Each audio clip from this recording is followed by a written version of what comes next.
Hello everyone, welcome to our YouTube channel homework coaching. देखिए, हम लोग हमारे वेस्ट वाटर इंजीनियरिंग में अब तक बीओडी के कॉन्सेप्ट को पढ़ चुके हैं। पिछली क्लास में हमने बीओडी के कॉन्सेप्ट को डिटेल में जाना था कि एक्चुअल में बीओडी का मतलब क्या होता है, बीओडी के मीनिंग के बेसिस पे बीओडी को हम लोग कैलकुलेट कैसे करते हैं 5 डेज में, और किसी और टेम्परेचर पे और किसी दूसरे टाइम पे अगर मुझे कैलकुलेट करना हो तो कितना बीओडी और कैसे उसे कैलकुलेट किया जाता है। राइट बेटा, अब आज की क्लास में हम लोग उसी कॉन्सेप्ट को आगे बढ़ाने वाले हैं, हमारे बीओडी के कॉन्सेप्ट को, जिसमें हम लोग स्टेजेस के बारे में जानेंगे बीओडी की, और स्टेजेस के साथ में पॉपुलेशन इक्विवेलेंट रिलेशंस समझेंगे बीओडी सीओडी के बीच में, रिलेटिव स्टेबिलिटी, इन सब टर्म्स को एक साथ डिस्कस करेंगे। राइट अब आगे बढ़ने से पहले एक बार अपने पिछला ही जो कॉन्सेप्ट था उस कॉन्सेप्ट के बेसिस पे हम लोग एक दो क्वेश्चंस को सॉल्व करते हैं। ये क्वेश्चंस कुछ ऐसे क्वेश्चंस हैं जो बहुत कंफ्यूजिंग टाइप के क्वेश्चंस हैं जो एग्जामिनेशंस में पूछे जा सकते हैं। राइट अब देखिए, जो मेरे पास पहला क्वेश्चन है, जैसा कि मैंने बोर्ड पे मेंशन किया, आप देख भी सकते हैं इसे। ये बोलता है for a sewage sample 5 days BOD at 20 degree centigrade temperature is equal to T days BOD at 30 degree centigrade temperature. ये बोलता है एक सीवेज सैंपल है जिसके लिए 5 डेज BOD 20 डिग्री सेंटीग्रेड पे, इसकी वैल्यू किसके इक्वल है, T days BOD at 30 degree centigrade temperature. Calculate the value of T। आपको ये T डेज की वैल्यू को कैलकुलेट करने की, कितने दिन एग्जिस्ट करेगा। देखो, ये बोलता है BOD at 5, मतलब मैं इसको ये लिख दूं, BOD at 5 20 degree centigrade is equal to BOD at T days 30 degree centigrade. Right, ये तो इसने दिया है ना कि ये तो होता ही है। अब इसको फॉलो करते हुए आपको इस T की वैल्यू को कैलकुलेट करना है। सबसे पहले हम लोग चलते हैं KD के कॉन्सेप्ट पे। देखिए, हमें पता है KD at T degree centigrade temperature is equal to KD at 20 degree centigrade temperature into 1.047 raised to power T minus 20। पिछली क्लास में बताया था ये, आई होप सबको याद होगा। राइट, तो अब आपको यहाँ पे एक्चुअल में KD की वैल्यू T डिग्री सेंटीग्रेड की बजाय मुझे कितना लेना पड़ेगा, 30 डिग्री पे लेके चलना है ना। तो KD at 30 degree centigrade temperature will be equal to KD at 20 degree centigrade temperature into 1.047 raised to power 30 minus 20। अब देखो, इस क्वेश्चन को सॉल्व करने के काफी सारे तरीके हो सकते हैं। कुछ लोग KD की वैल्यू को, KD 20 को 0.1 ले लेंगे, जो स्टैंडर्ड टैप वाटर के केस में हम लेके चलते हैं। कुछ लोग इसको x मान सकते हैं, 100 मान सकते हैं, that depends on you completely, आप इसको कैसे कंसिडर करके चलते हो। मैं ये बोलता हूँ कि इसको एज इट इज छोड़ दो, क्योंकि लास्ट में कैंसिल हो जाएगा। अब ये कैंसिल कैसे होगा उसके बारे में बताता हूँ। अब ये तो होगी अपने पास में एक इक्वेशन जिसमें मैंने टेम्परेचर के बेसिस पे कन्वर्जन ले लिया। अब इसी को वापस से कंसीडर करते हैं एक बार। तो जब मैं इसको कंसीडर करूंगा, मैं इसको ये लिख दूं, ultimate BOD into 1 minus 10 raise to power minus KD 20 into 5।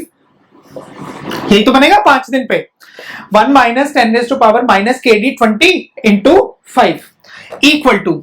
ऐसे ही अगर मैं इसको कंसीडर करता हूं, ये वाला, तो यहां पे क्या आएगा, देखो अभी भी अल्टीमेट BOD के साथ में 1 minus 10 raise to power minus KD 30 degree centigrade into T।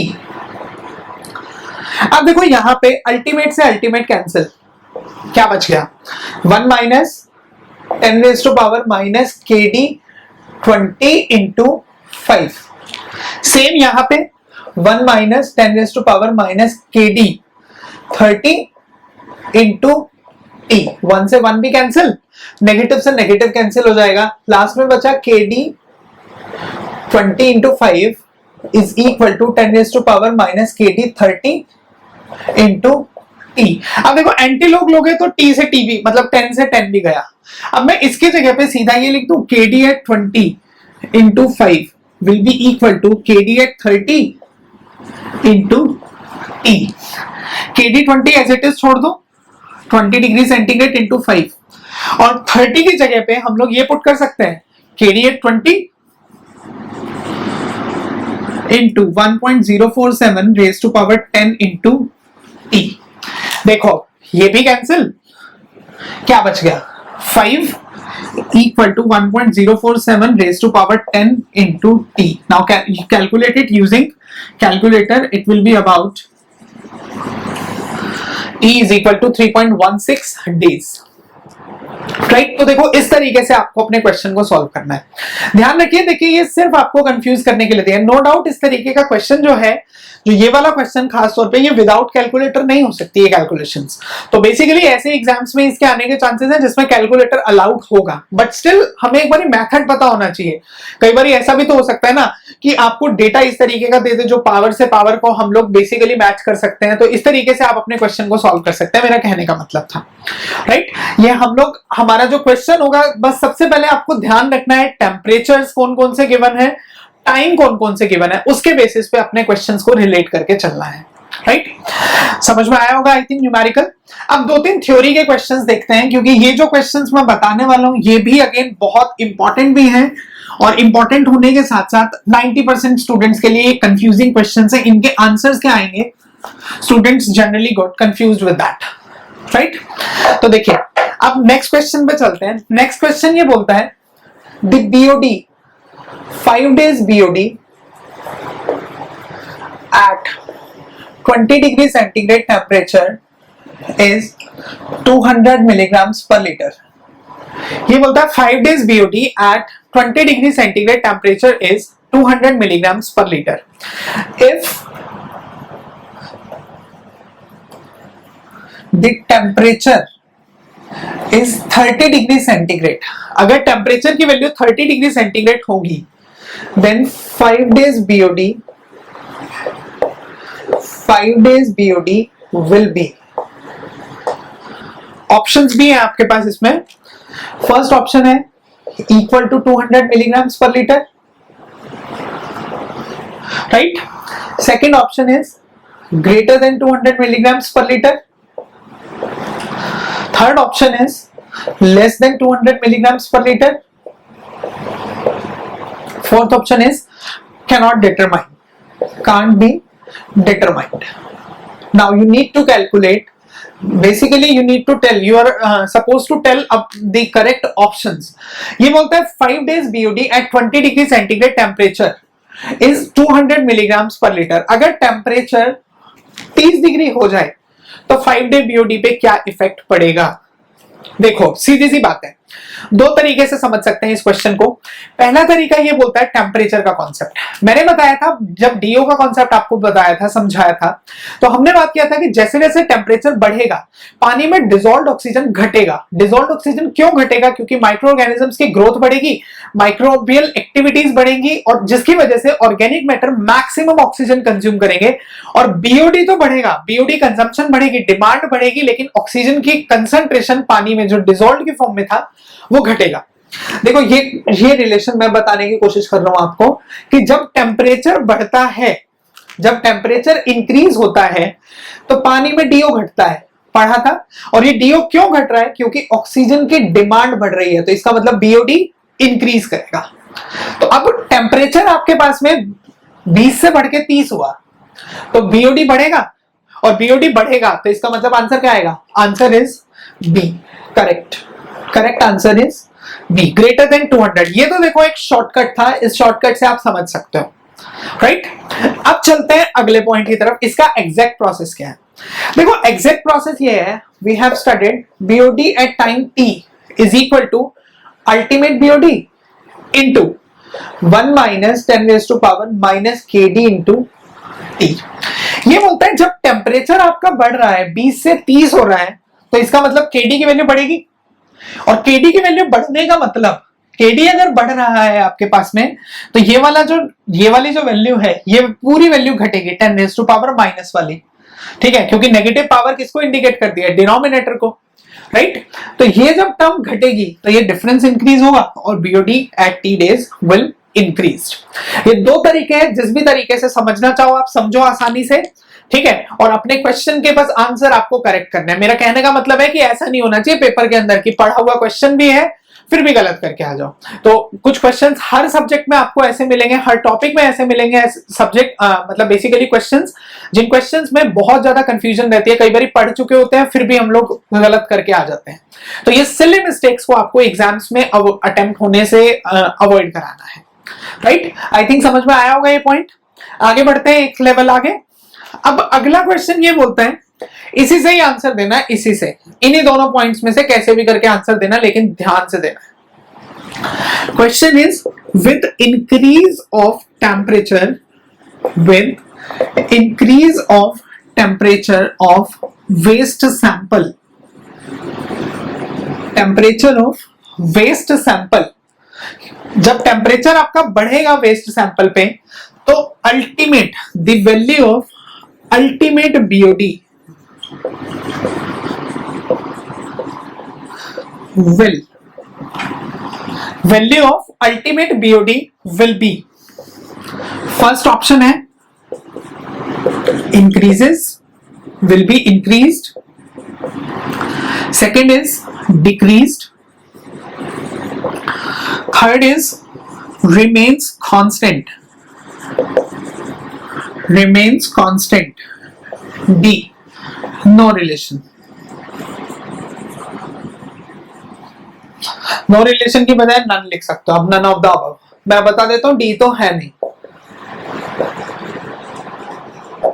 ठीक, ये बोलते हैं टेम्परेचर बढ़ने से अल्टीमेट बीओडी पे क्या इफेक्ट पड़ेगा एक किसी सैंपल की, ये इंक्रीज करेगी, डिक्रीज करेगी, कांस्टेंट होगी, नन ऑफ द अबव होगी। अब इसका आंसर क्या होगा? देखो 90% स्टूडेंट्स इसका आंसर मार्क करेंगे इंक्रीज, और जैसे ही इंक्रीज मार्क किया ये हो गया गलत, इसका आंसर इंक्रीज नहीं है, इसका आंसर कुछ और होगा। अब देखो इसका रीजन क्या है, समझो पहले। अब बहुत सारे स्टूडेंट्स ये बोलेंगे, कहेंगे अभी तो सर ने ये बताया था, अब इसका आंसर गलत बता रहे हैं। देखो टेम्परेचर बढ़ने से मैंने बीओडी का इंक्रीज बोला है, मैंने अल्टीमेट बीओडी तो नाम ही नहीं लिया। यहां पे ये बोल रहे हैं कि अल्टीमेट बीओडी पे क्या इफेक्ट पड़ेगा। ये जो कॉन्सेप्ट है, this is valid for BOD at any time t, it may be 2 days, it may be 3 days, it may be 10 days, it may be 20 days, but not ultimate BOD। ठीक है, this is for ultimate BOD. Ultimate BOD हमेशा हमेशा constant रहेगा, ये कभी भी temperature पे depend नहीं करता, it is independent of temperature. अब ऐसा क्यों है कि ये टेम्परेचर पे डिपेंड क्यों नहीं करता? देखो अल्टीमेट बीओडी क्या है, मैक्सिमम कंजम्पशन ऑफ ऑक्सीजन। अब ऑक्सीजन की कंजम्पशन तो उतनी रहने वाली है, ऑक्सीजन की कंजम्पशन में कुछ चेंजेस थोड़ी आने वाले हैं, वो तो उतनी की उतनी रहने वाली है, उसमें तो कोई भी फर्क नहीं पड़ने वाला। और जब ऑक्सीजन की कंजम्पशन उतनी रहेगी, ध्यान से देखो इधर हमने ऐसा एक ग्राफ पढ़ा था, राइट? तो ये बोलता है अब इस ग्राफ के बेसिस पे कि जैसे जैसे टाइम बढ़ना स्टार्ट होगा, हमने क्या कर दिया, टेम्परेचर भी साथ में बढ़ा दिया, तो टेम्परेचर बढ़ेगा, नो डाउट। ये जो कर्व है, इस कर्व का जो स्लोप है ये बहुत ज्यादा स्टीप हो जाएगा, लेकिन at the end of the day oxygen की कंजम्पशन तो इतनी होगी ना मैक्सिमम, इससे ज्यादा तो कंज्यूम ही नहीं कर सकता, क्योंकि इससे ज्यादा अवेलेबल ही नहीं है, ऑर्गेनिक मैटर ही इतना है, तो इतना ही एग्जिस्ट करेगा। ये जो पार्ट है ये रिप्रेजेंट करता है अल्टीमेट बीओडी को, राइट? तो अल्टीमेट बीओडी आपका हमेशा कांस्टेंट रहेगा, ये कभी भी टेम्परेचर पे डिपेंड नहीं करता। लेकिन BOD at any time T, ये हमेशा टेम्परेचर पे डिपेंड करता है। टेम्परेचर के बढ़ने से BOD at any time T will be increased. I hope ये भी समझ में आया होगा पॉइंट, क्योंकि ये वाला पॉइंट भी एग्जामिनेशन ओरिएंटेड पॉइंट है, बहुत बार पेपर में आया भी है कुछ डिफरेंट लेवल के एग्जाम्स में, और आगे भी आने के चांसेस हैं, क्योंकि ये दोनों के दोनों पॉइंट्स बहुत कंफ्यूजिंग हैं, जिसके कारण से स्टूडेंट्स के अक्सर मिस्टेक हो जाती है इन क्वेश्चंस को कवर करते हुए। आगे बढ़ते हैं, ठीक? एक और क्वेश्चन है मेरे पास में। नेक्स्ट क्वेश्चन बोलता है calculate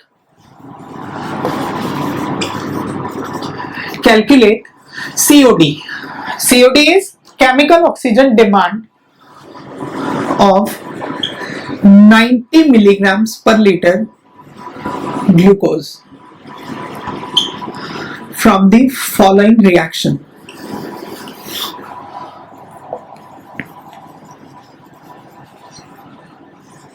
From the following reaction। ये बोलता है आपके पास में 90 मिलीग्राम पर लीटर का ग्लूकोज प्रेजेंट है, तो आपको उस ग्लूकोज के रिएक्शन को यूज करके आपको सीओडी की वैल्यू को कैलकुलेट करना है। ये रिएक्शन आपको क्वेश्चन में ही गिवन है, ठीक है? इसने बोला 90 मिलीग्राम पर लीटर के ग्लूकोज के लिए कितने सीओडी की रिक्वायरमेंट होगी, कितनी ऑक्सीजन की डिमांड होगी। अब देखो इसी में यहां पे सीओडी की जगह THOD भी आ सकता है, थियोरेटिकल ऑक्सीजन डिमांड। समझाया था ना कि एक्चुअल में COD और थियोरेटिकल ऑक्सीजन डिमांड दोनों सेम ही तो है। समझ लो ना मेरे कहने का मतलब, COD और थियोरेटिकल ऑक्सीजन डिमांड दोनों सेम है। COD कब कैलकुलेट होगी? जब लेबोरेटरी में टेस्ट परफॉर्म होगा। THOD कब कैलकुलेट होती है? जब हमें सारी कंसेंट्रेशंस गिवन होगी, बैलेंसिंग गिवन होगी, सबका केमिकल फॉर्मूला गिवन होगा, तो हम लोग THOD थियोरेटिकल ऑक्सीजन डिमांड को कैलकुलेट कर सकते हैं।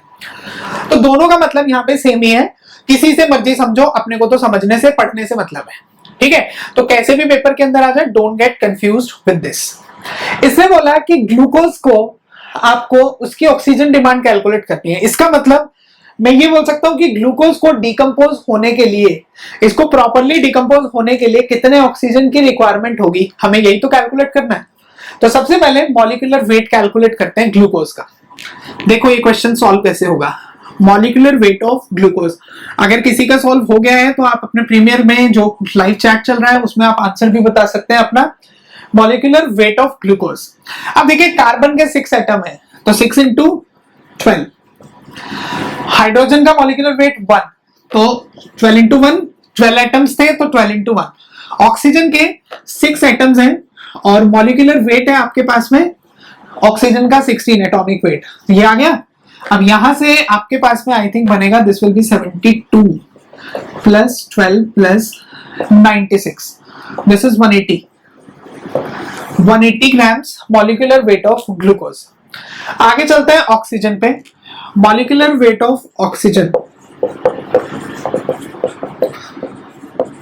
तो मॉलिक्यूलर वेट ऑफ ऑक्सीजन के लिए देखो 6 ऑक्सीजन ट्वाइस, तो इसका मतलब 12 एटम हो गए ऑक्सीजन के, मॉलिक्यूलर वेट 16। इसको सॉल्व करते हैं हम लोग, तो ये आपके पास में बनेगा आई गेस 12 6 72 192 ग्राम्स। देखो मैं ये बोल सकता हूं कि 180 ग्राम्स ग्लूकोज को डिकम्पोज करने के लिए 192 ग्राम्स ऑक्सीजन की रिक्वायरमेंट है। मैं ये बोल रहा हूं 180 ग्राम्स ग्लूकोज के लिए ऑक्सीजन कितना है? 192 ग्राम्स ऑक्सीजन। ठीक है, आगे क्या बोलता है? आगे ये बोल रहा है कि 90 मिलीग्राम्स पर लीटर का बताना है। तो 1 ग्राम के लिए कितना आएगा? 192 बाय 180। अब ये तो हो गया यूनिटलेस, ग्राम से ग्राम कैंसिल। हमें कितना गिवन है? 90 मिलीग्राम्स, तो इसके लिए कितना बना? 192 बाय 180 इंटू 90। अब देखो इन दोनों की यूनिट सेम थी तो कैंसिल हो गई, तो जिस यूनिट में हमें ये मिलीग्राम्स पर लीटर की यूनिट में अगर कंसंट्रेशन गिवन है तो आंसर भी तो उसी में आ जाएगा। सॉल्व करते हैं इसको जब आप सॉल्व करेंगे then this value will be 96। तो मेरे पास में आ गया 96 मिलीग्राम्स पर लीटर आंसर। ये बोलता है 90 मिलीग्राम्स पर लीटर ग्लूकोज को प्रॉपर ट्रीट करने के लिए, बेसिकली उसको डिकम्पोज करने के लिए कितनी थियोरेटिकल ऑक्सीजन की रिक्वायरमेंट होगी या कितने केमिकली ऑक्सीजन की रिक्वायरमेंट होगी, this will be 96 milligrams per litre. ठीक, इस तरीके से इस क्वेश्चन को आप सॉल्व करेंगे। आई थिंक ये समझ में आया होगा क्वेश्चन आप सभी को। आगे बढ़ते हैं, अब नेक्स्ट पॉइंट पे हम लोग आगे बढ़ते हैं, तो हम लोग इसमें हम बात करेंगे स्टेजेस ऑफ बीओडी के बारे में। मैंने आपको लास्ट क्लास में बताया था हम स्टैंडर्ड बीओडी जो लेके चलते हैं, हम स्टैंडर्ड 5 डेज की बीओडी को लेके चलते हैं। अब मैं यहाँ पे आपको बताऊंगा कि क्या रीजन है जिसकी वजह से हम बीओडी को 5 डेज बीओडी को स्टैंडर्ड लेके चलते हैं। वो आता है under the category of topic stages of BOD, कि बीओडी की स्टेजेस कौन कौन सी एग्जिस्ट करती हैं। देखो स्टेजेस के लिए सबसे पहले हम लोग एक कर्व ड्रॉ कर रहे हैं। ये कर्व है टाइम एंड बीओडी के बीच में। अगेन एग्जामिनेशन में ये कर्व आता है, ठीक है, ये वाला कर्व भी आ सकता है और पिछली क्लास में मैंने एक ये वाला कर्व भी आपको समझाया था, ये वाला कर्व भी आ सकता है। ठीक है, करेक्ट ऑप्शन पहचानना होगा। अब देखना ऑप्शन करेक्ट कौन सा होगा। इधर भी टाइम है, अगर एक्स एक्सिस में डिसॉल्व्ड ऑक्सीजन या ऑर्गेनिक मैटर है तो ये इनकी कंजम्पशन या डिकम्पोजिशन को बताएगा, तो ये वाला कर्व। और अगर वाई एक्सिस में बीओडी है तो ये वाला कर्व आएगा। इसमें जो कर्व है हमारे पास में, ये कर्व एग्जिस्ट करता है कुछ इस शेप में। ठीक, अब यहां पे जो पहले वाला पार्ट है ये, इसको बोलते हैं first stage, first stage BOD. इसको हमने नाम दिया कार्बोनेशियस डिमांड।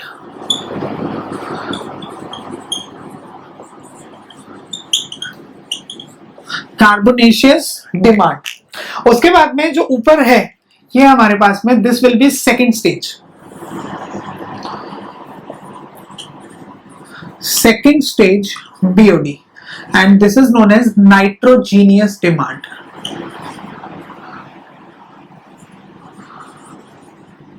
Nitrogenous demand।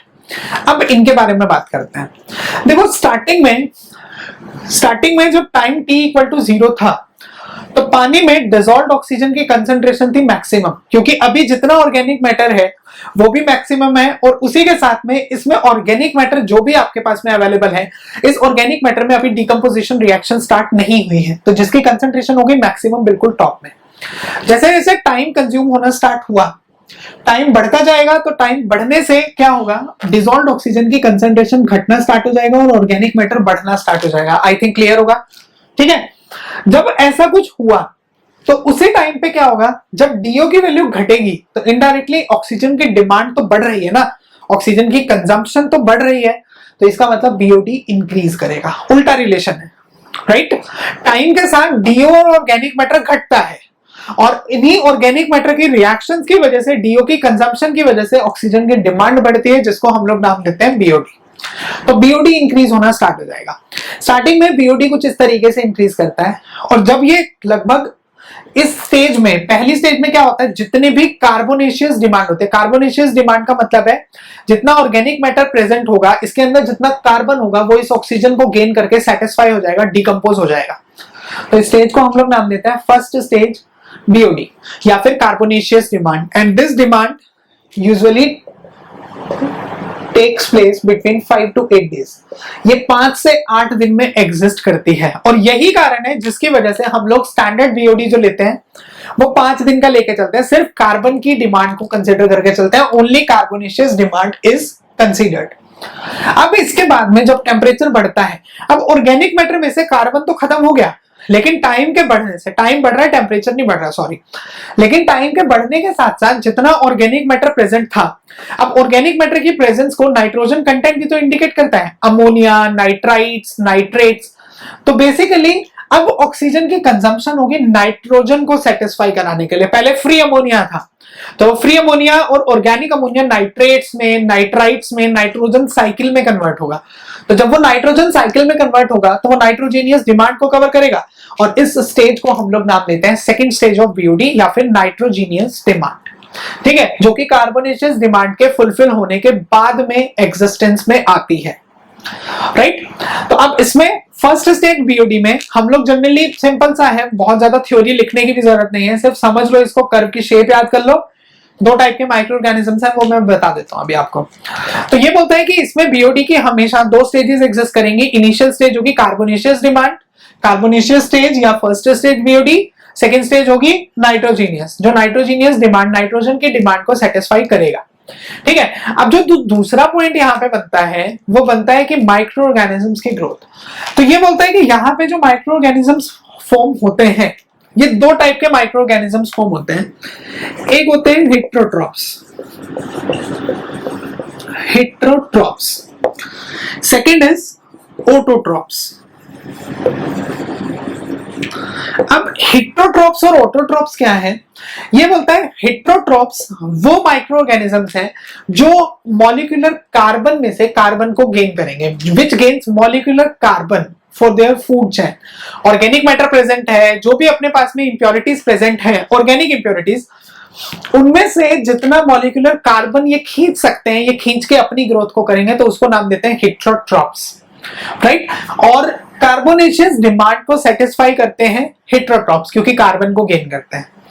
ये बोलता है ऑटोट्रॉप्स क्या है, ये ऐसे माइक्रो ऑर्गेनिजम्स हैं जो गेन करते हैं जो इनऑर्गेनिक कंपाउंड से। ये किससे गेन कर रहे हैं, ऑर्गेनिक कंपाउंड से कार्बन को गेन कर रहे हैं। कार्बन को गेन की बजाय आप ये भी लिख सकते हो, बहुत सारी बुक्स में इसकी डेफिनेशन दी हुई है। हेट्रोट्रॉप्स वो माइक्रो ऑर्गेनिज्म होते हैं जो अपनी फूड और एनर्जी दोनों को ऑर्गेनिक मैटर से गेन करेंगे। ऑर्गेनिक मैटर का मतलब है मॉलिक्यूलर कार्बन से गेन करेंगे, ठीक है, ऑर्गेनिक कंपाउंड से गेन करेंगे। ये बोलता है ऑटोट्रॉप्स। ऑटोट्रॉप्स बोलता है कि ऐसे माइक्रो ऑर्गेनिजम्स जो अपनी फूड और एनर्जी इनऑर्गेनिक कंपाउंड से गेन करते हैं या कार्बन डाइऑक्साइड गैस से गेन करते हैं, उनको नाम दिया जाता है ऑटोट्रॉप्स, ठीक है। और nitrogenous demand is satisfied by autotrophs. Heterogeneous demand heterotrophs कौन सी डिमांड सेटिस्फाई करेंगे? Carbonaceous demand. और ऑटोट्रॉप्स कौन सी डिमांड सेटिस्फाई करेंगे? Nitrogenous demand. लिखते हैं हम इसमें दो पॉइंट्स हैं। Heterotrophs, these microorganisms, short form में माइक्रो ऑर्गेनिजम्स को एमओ लिख सकते हो आप। these microorganisms gain food and energy from organic impurities या organic compounds, राइट। अब इसी में हेट्रोट्रॉप्स का ही second point, heterotrophs satisfies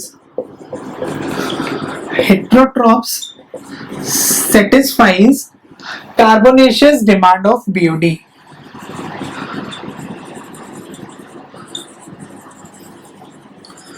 carbonaceous demand of BOD, right. अब लिखते हैं आगे ऑटोट्रॉप्स के बारे में कि जनरली ऑटोट्रॉप्स क्या है। तो देखो ऑटोट्रॉप्स में मैंने अभी आपको समझाया, ऐसे माइक्रो ऑर्गेनिजम्स जो गेन करेंगे फूड और एनर्जी को ऑर्गेनिक मैटर से गेन नहीं करेंगे, जो किससे गेन करेंगे? इनऑर्गेनिक कंपाउंड से, विच gain their food and energy from inorganic compounds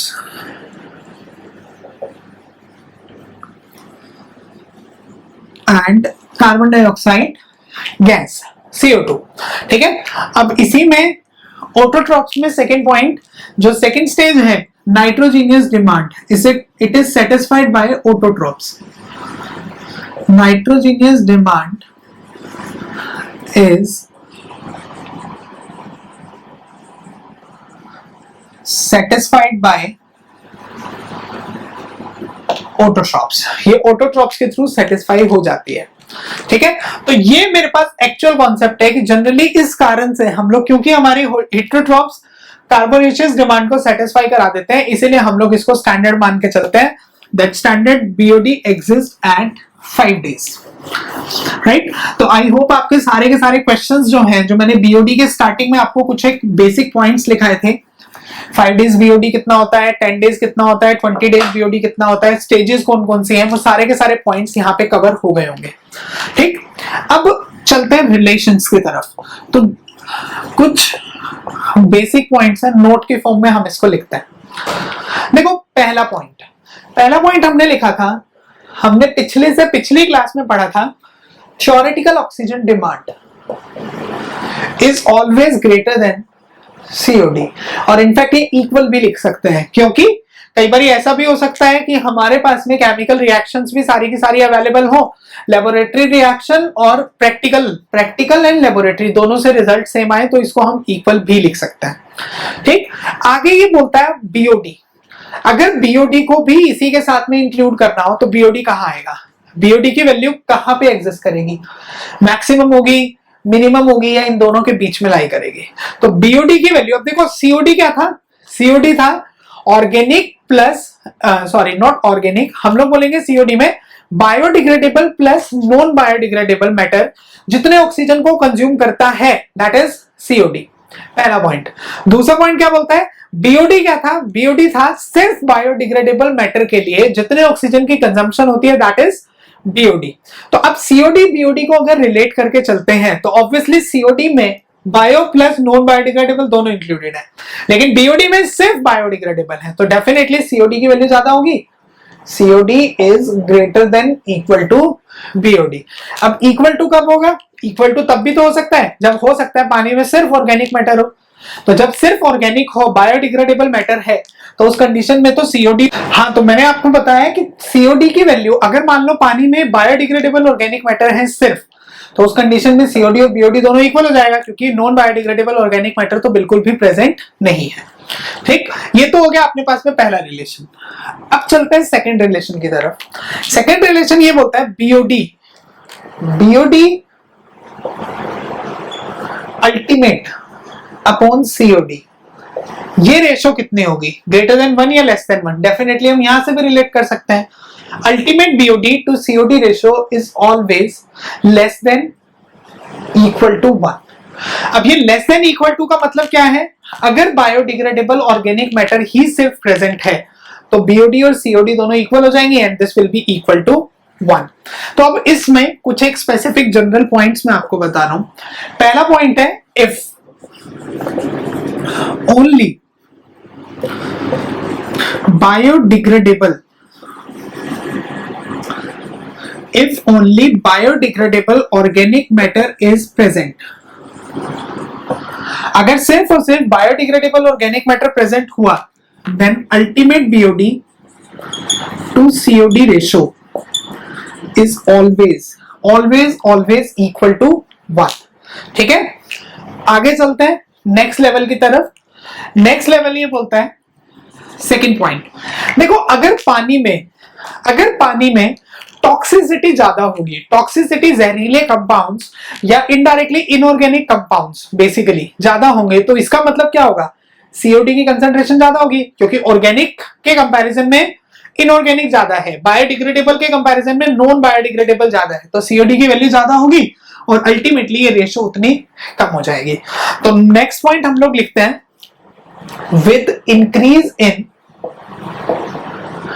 increase in toxicity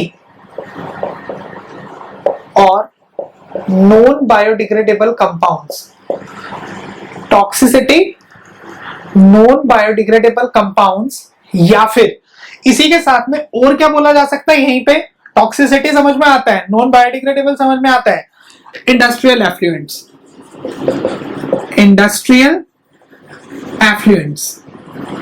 तो जो रेशो है मेरे पास में ultimate BOD to COD ratio, it decreases, ये डिक्रीज करेगी। इसी को अगर उल्टा लिखा जाए तो मैं उल्टा ये लिख सकता हूं कि पानी में जितना ज्यादा बायोडिग्रेडेबल कंसंट्रेशन बढ़ेगा, with increase in biodegradable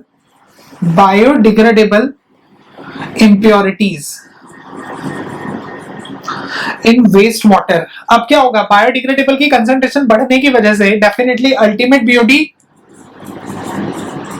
to COD ratio increase करेगा, बट लेकिन एक से ज्यादा ये किसी भी केस में एग्जिस्ट नहीं कर सकता। ठीक, अब चलते हैं नेक्स्ट पॉइंट की तरफ। नेक्स्ट पॉइंट आगे ये बोलते हैं, देखो ये तो समझ में आ गया, अब मुझे बताना BOD at 5 days to COD ratio कितनी होगी। This point is actually most important point among these. इन नोट्स के अंदर से सबसे काम का पॉइंट है ये वाला, जिसमें कंफ्यूजन भी बहुत ज्यादा होती है। ये बोलता है बीओडी 5 टू सीओडी रेशो कितना होगा। अब अधिकतर बच्चे बोलेंगे लेस देन इक्वल टू 1। बिल्कुल ठीक है सर, ये 1 से तो कम है, वो तो मुझे ये भी दिख रहा है कि अगर अल्टीमेट कम है तो डेफिनेटली 5 day बीओडी भी 1 से तो कम होगा ही होगा, लेकिन यहाँ पे इसकी जगह कुछ स्पेसिफिक वैल्यू और भी आ सकती है। देखो मैं इसी पॉइंट को ऐसे लिख सकता हूँ, बीओडी 5 को मैंने बीओडी 5 को लिखा 68% ऑफ अल्टीमेट बीओडी, और रेशो सीओडी तो है ही। अब मुझे पता है, अब मुझे क्या पता है, मुझे ये पता है BOD ultimate to COD is less than equal to 1। तो मतलब अगर ये अपना लेस देन इक्वल टू 1 है, साथ में 68%, दैट मींस 0.68 को अगर यहां पे मल्टीप्लाई कर दिया जाए, तो मैं इसी को थोड़ा सा इलाबोरेट करके कुछ इस टर्म्स में लिख सकता हूं, that BOD 5 to COD ratio is less than equal to 0.68। ये बन जाएगा आपके पास में फोर्थ पॉइंट। तो बेसिकली हमारे पास में ये नोट्स एग्जिस्ट करते हैं। पहला है ये वाला theoretical maximum and BOD is minimum, और साथ में आप ये भी लिख सकते हैं दिस इज अल्टीमेट और फिर बीओडी एट 5 days, ये भी आ सकता है, ठीक है। दूसरा ultimate BOD to COD ratio less than equal to 1, जिसमें ये 3 पॉइंट्स हैं, और आगे फिर ये वाला point BOD 5 to COD ratio is always less than equal to 0.68 या फिर 68%, राइट। आगे बढ़ते हैं, समझ में आया होगा आई थिंक ये अच्छे से। देखिए इन पॉइंट्स को अच्छे से कवर कर लेना, मैंने आपको पहले भी बताया कि पिछली क्लास में और आज की क्लास में मिला के आपको एग्जामिनेशन में 1 से 2 क्वेश्चंस डेफिनेटली मिलेंगे ही मिलेंगे, और खास तौर पे ज्यादा चांसेस जो हैं वो बीयूटी के न्यूमेरिकल के हैं या फिर इस तरीके के पॉइंट्स ज्यादा आजकल आने लगे हैं थोड़ा सा घुमा के, क्योंकि एक टाइम पहले होता था जिसमें हम लोग क्या कंसिडर करके चलते थे, जिसमें हम लोग ये वैल्यूज पूछी जाती थी, स्टैंडर्ड बीओडी का टेम्परेचर कितना होगा, स्टैंडर्ड टाइम कितना होगा। लेकिन अब जैसे जैसे कंपटीशन का लेवल बहुत बढ़ने लगा है, तो अब इसकी बजाय घुमा के आने के चांसेस ज्यादा हैं क्वेश्चंस के, जिसमें रेशियोज की फॉर्म में पूछ सकता है, टॉक्सिसिटी की कंसंट्रेशन बढ़ने से घटने से क्या इफेक्ट पड़ेगा, इन सारी चीजें, ये सारे पॉइंट्स जो हैं ये पूछे जा सकते हैं, ठीक। अब बढ़ते हैं आगे, next term is population equivalent. Population equivalent, इसको पॉपुलेशन इक्विवेलेंट को हम लोग शॉर्ट फॉर्म में पीई भी लिखते हैं, it can also be written as PE, ठीक है। चलिए अब इसके बारे में शुरुआत करते हैं। इसमें पहला पॉइंट ये बोलता है average BOD consumption of domestic sewage. BOD consumption या बीओडी एक ही बात है, don't get confuse with that. Average BOD consumption of domestic sewage, domestic sewage, इसकी वैल्यू कितनी होती है, इसकी वैल्यू होती है 80 grams per capita per day, और इसी को अगर किलोग्राम में लिखा जाए तो किलोग्राम में हम लोग लिख सकते हैं 0.08 kilograms per capita per day. समझो इसे, ये बोलता है on an average, on an average एक दिन में एक पर्सन जितना सीवेज प्रोड्यूस करेगा, उस सीवेज को प्रॉपरली 100% डिकम्पोज होने के लिए कितना बीओडी चाहिए, कितने ऑक्सीजन की रिक्वायरमेंट होगी, that is average BOD consumption of domestic sewage, ठीक। पर डे बेसिस पे पर्टिकुलर पर्सन, एक पर्सन ऑन एन एवरेज कितने बीओडी की रिक्वायरमेंट होगी एक पर्सन के सीवेज को डिकम्पोज होने के लिए, that is known as average BOD consumption, right. ये स्टैंडर्ड वैल्यू है as per the code, standard भी लिख सकते हो, standard BOD consumption of domestic sewage, ठीक। अब चलते हैं, अब बात करते हैं पॉपुलेशन इक्विवेलेंट के बारे में। पॉपुलेशन इक्विवेलेंट क्या बोलता है, देखो फॉर एग्जांपल अपने पास में एक इंडस्ट्री है, इस इंडस्ट्री को ये एक दिन में जितना सीवेज प्रोड्यूस करती है उसके लिए, उसको डिकम्पोज करने के लिए 800 किलो ऑक्सीजन की रिक्वायरमेंट है, तो 800 किलोग्राम इसका बीओडी हो गया। ये कोई इंडस्ट्री हो सकती है, दोबारा से सुनिए, कोई इंडस्ट्री हो सकती है जिसका सीवेज जो प्रोड्यूस होता है, उस सीवेज को 100% डिकम्पोज होने के लिए कितना ऑक्सीजन चाहिए, 800 किलो का ऑक्सीजन चाहिए एक दिन में। तो अब ये जो ऑक्सीजन है ये एक्चुअल में तो इंडस्ट्री का ऑक्सीजन है, उसके प्रोडक्ट्स के बेसिस पे, यूजर्स के बेसिस पे, जो मशीनरीज यूज होते हैं उसके बेसिस पे। बट मैं इसी को ये बोल सकता हूं कि अब देखो, अगर मुझे इसको नंबर ऑफ पर्संस के साथ रिलेट करके चलना हो कि एक आदमी के लिए बीओडी कितना चाहिए 0.08, तो मतलब अगर 800 किलो का डोमेस्टिक सीवेज प्रोड्यूस हो, 800 किलो की अगर डोमेस्टिक रिक्वायरमेंट हो, तो ये कितने लोगों के इक्वल हो जाएगी, मतलब कितने लोग इस रेट से जब सीवेज प्रोड्यूस करेंगे तो वो इस वैल्यू को जाके फुलफिल करेगा। तो मतलब मैं ये कर सकता हूं, 800 को 0.08 से डिवाइड कर दूं तो नंबर ऑफ पर्सन आ जाएंगे 10,000, ठीक है। वही है पॉपुलेशन इक्विवेलेंट। ये पॉपुलेशन इक्विवेलेंट क्या बोलता है, पॉपुलेशन इक्विवेलेंट रिप्रेजेंट करता है नंबर ऑफ पर्संस को। ध्यान से सुनो, थोड़ी सी कंफ्यूजिंग डेफिनेशन है। पॉपुलेशन इक्विवेलेंट हमेशा इंडिकेट करता है नंबर ऑफ पर्संस को, वो नंबर ऑफ पर्संस जो इस रेट से बीओडी कंजम्पशन प्रोड्यूस करके टोटल जितना बीओडी होगा वो बीओडी प्रोड्यूस कर देंगे, ठीक है। जो डोमेस्टिक सीवेज है, डोमेस्टिक सीवेज के इस रेट के बेसिस पे एक इंडस्ट्रियल सीवेज को प्रॉपरली डिकम्पोज करने के लिए टोटल कितने ऑक्सीजन की रिक्वायरमेंट है, ठीक है, कितने नंबर ऑफ पर्संस उस ऑक्सीजन की रिक्वायरमेंट को फुलफिल करने में हेल्प करेंगे, वो नंबर ऑफ पर्संस रिप्रेजेंट करते हैं पॉपुलेशन इक्विवेलेंट को।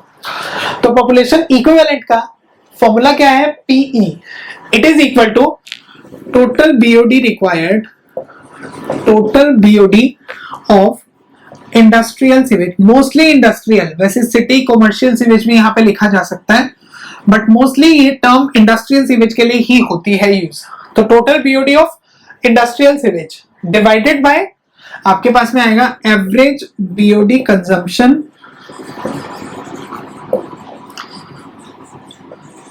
Of domestic sewage.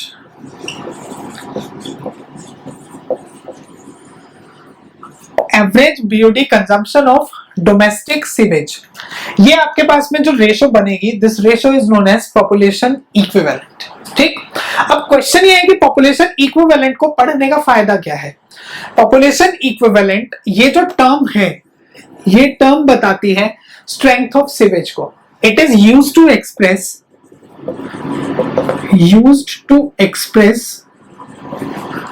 The strength of a sewage.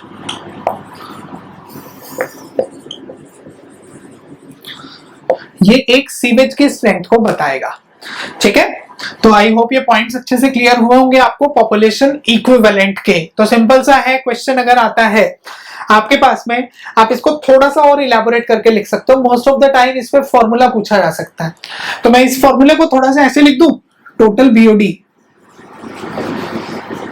किसके टर्म्स में, किलोग्राम्स पर डे।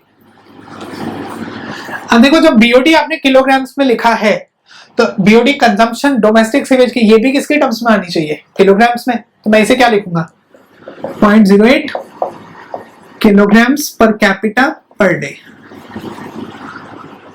ठीक, और अगर यही ग्राम्स में होता, अगर यही टर्म ग्राम्स में होती तो हम लोग यहाँ पे 80 भी लिख सकते थे। तो total BOD in grams per day divided by 80 grams per capita per day.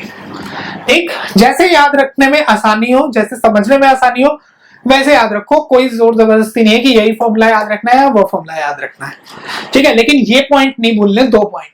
पहला, डोमेस्टिक कंजम्पशन कितना होता है डोमेस्टिक सीवेज का, एवरेज कंजम्पशन डेली बेसिस पे।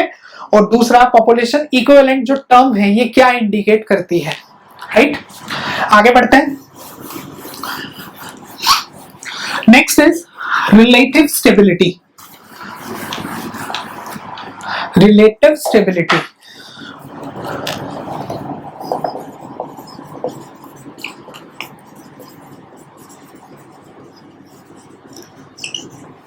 तो देखो नेक्स्ट टर्म है मेरे पास रिलेटिव स्टेबिलिटी। अब ये जो रिलेटिव स्टेबिलिटी टर्म है, इसको रिप्रेजेंट करते हैं हम लोग कैपिटल S से। अब ये बताता क्या है जनरली, देखो स्टेबिलिटी ये बोलते हैं कि एक गिवन टाइम T पे जो भी अपने पास में सैंपल होगा, उसके BOD को, फर्स्ट स्टेज BOD को एक गिवन टाइम में कितने ऑक्सीजन की रिक्वायरमेंट होगी उसको स्टेबलाइज करने के लिए, वो इंडिकेट करेगा रिलेटिव स्टेबिलिटी। ठीक, जितने एफ्लुएंट्स आपके पास वेस्ट वाटर में है, उसके फर्स्ट स्टेज BOD को सेटिस्फाई करने के लिए टोटल जितनी भी ऑक्सीजन की रिक्वायरमेंट है वो बताता है रिलेटिव स्टेबिलिटी। अब रिलेटिव स्टेबिलिटी को हम रिप्रेजेंट करते हैं कैपिटल S से। ठीक, this is BOD at T divided by ultimate BOD। अब BOD एट T हमने क्या पढ़ा था, BOD एट T हमने पढ़ा Y0 इंटू, और साथ में रिलेटिव है तो हम साथ में परसेंटेज भी लेंगे इसके साथ में। इसको मैंने लिख दिया Y0 1 minus e raise to power minus KT upon Y0, 10 raise to power भी लेके चल सकते हैं, दोनों से सेम ही रिजल्ट मिलेगा, इंटू 100। देखो Y0 से Y0 कैंसिल। अब टैप वाटर के केस में, for tap water reaction constant कितना होता है, हमने पढ़ा था KD की वैल्यू होती है 0.1 per day 20 degree centigrade temperature पे, है ना।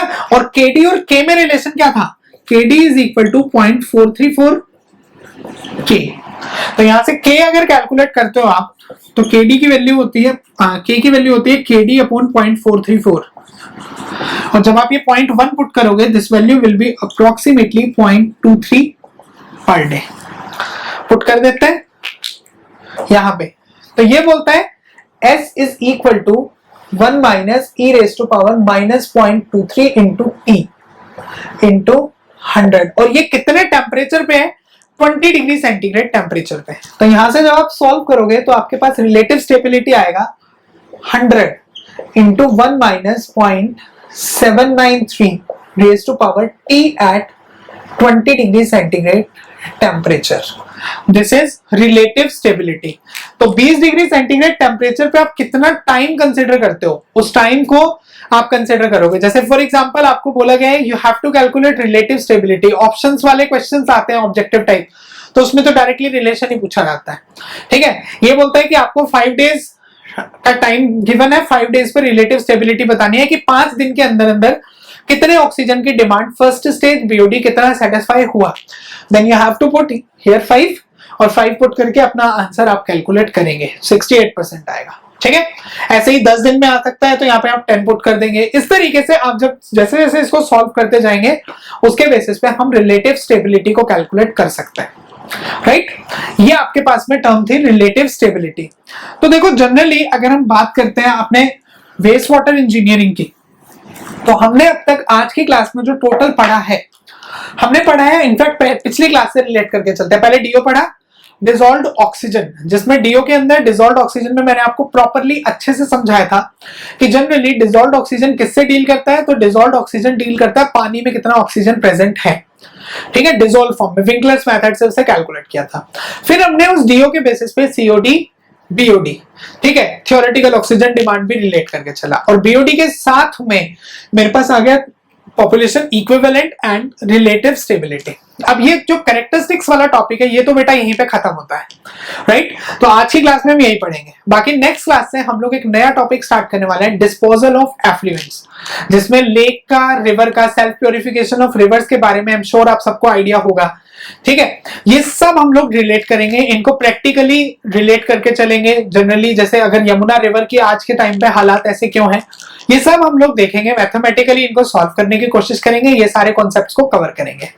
राइट, तब तक के लिए आप जितना अब तक मैंने आपको बताया है, इससे रिलेटेड जितना भी पढ़ा है, इससे रिलेटेड मैक्सिमम क्वेश्चन सॉल्व कीजिए हर बुक से, कोई भी बुक नहीं छोड़नी है। अब तो ऐसी कंडीशन आ गई है, जो बुक मिलती है इंटरनेट पे, जो सोर्स मिलता है लगा दो उसके क्वेश्चंस। ठीक है, ताकि कोई भी क्वेश्चन ऐसा नहीं होना चाहिए जो मिस हो। एग्जाम में जब पढ़ो तो ऐसे लगना चाहिए कि हाँ सारे क्वेश्चन मुझे आते हैं, मैं बड़ी आसानी से इसको सॉल्व कर दूं। राइट, तो आज की क्लास अगर अच्छी लगी है तो please like the video, comment on the video and share with your friends. और अगर अभी तक आपने चैनल सब्सक्राइब नहीं किया है तो चैनल को सब्सक्राइब कीजिए और बेल आइकन को प्रेस कीजिए, so that you will never miss any update.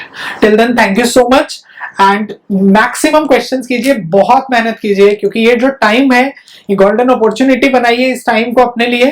ठीक है, ताकि जैसे ही लॉकडाउन खत्म हो, जैसे ही एग्जाम स्टार्ट हो, कोई ना कोई डेफिनेटली आप एग्जाम को क्रैक कर सके। Right, all the best and thank you so much.